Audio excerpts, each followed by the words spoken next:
আমরা তিন ভাই তিন ভাগে কোরবানি দেই। এক ভাইয়ের অবস্থা ভালো, তাই সে বেশিরভাগ টাকা দেয় আর আমরা অল্প কিছু পরিমাণ শরিক হই, তাহলে কি আমাদের কোরবানি আদায় হবে কিনা? এটা একটা গুরুত্বপূর্ণ প্রশ্ন। কোরবানি দেওয়ার ক্ষেত্রে বিশেষ করে যখন ভাই ব্রাদাররা মিলে কোরবানি দেন তখন এরকম পরিস্থিতি তৈরি হয়। একটা গরুর দাম ধরেন 70,000 টাকা, তো এক ভাই তার উপার্জন অনেক কম, সেজন্য সে 5,000 টাকা দিচ্ছে, আর বাকি টাকা যেটা আছে সেটা হয়তো বাকি ভাইরা দিচ্ছে। কোরবানি হবে কিনা? উত্তর হলো কারোর কোরবানি হবে না।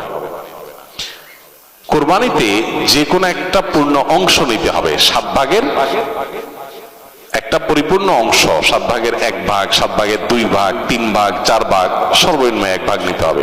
ভগ্নাংশ নেওয়া যাবে না, অর্থাৎ 1 ভাগেরও অর্ধেক নেওয়া যাবে না। 2 ভাগ মিলে 1 ভাগ নিয়েছে, হবে না, তখন সেটা গোশত খাওয়া হবে। পশু জবাই হয়ে গেছে সেই পদ্ধতিতে গোশত খাওয়া হবে, কিন্তু কোরবানি হবে না। কোরবানি বিশুদ্ধ হইতে হলে প্রত্যেককে পূর্ণাঙ্গ একটা ভাগ নিতে হবে। হ্যাঁ, এখন এমন হতে পারে যে এক ভাইকে আল্লাহ আর্থিক সচ্ছলতা দিয়েছেন, বাকিদেরকে দেন নাই, তো কি হবে?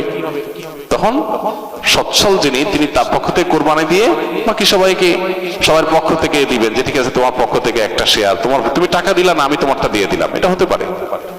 অথবা আরেকটা হতে পারে যে ঠিক আছে তুমি অল্প টাকা কামাই করছো, মাত্র 5,000 টাকা আছে, তুমি টাকা না দিলে তোমার কাছে ভালো লাগতেছে না, তুমি টাকা দিলে তোমার কাছে খুশি হবে, তো সেক্ষেত্রে 5,000 টাকা তুমি আমাকে দিয়ে দাও, এটা কোরবানির শেয়ার না। আমি কোরবানিতে এটা লাগাবো সেটা ভিন্ন বিষয়, বাট তুমি শেয়ার হিসাবে দিলা না, এটা হতে পারে।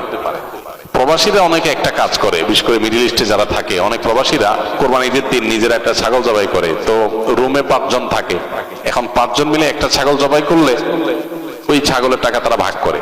এই যে এক ছাগলে কয়জন শরীক হতে পারবে, কয়জন কোরবানি দিতে পারবে? 1 জন, ভগ্নাংশ দেওয়া যাবে না। তাহলে 1 জন কোরবানি দিলে রুমের যে কোনো 1 জন কোরবানি দিবে, তো বাকি 4 জন তারা কি বসে বসে খাবে?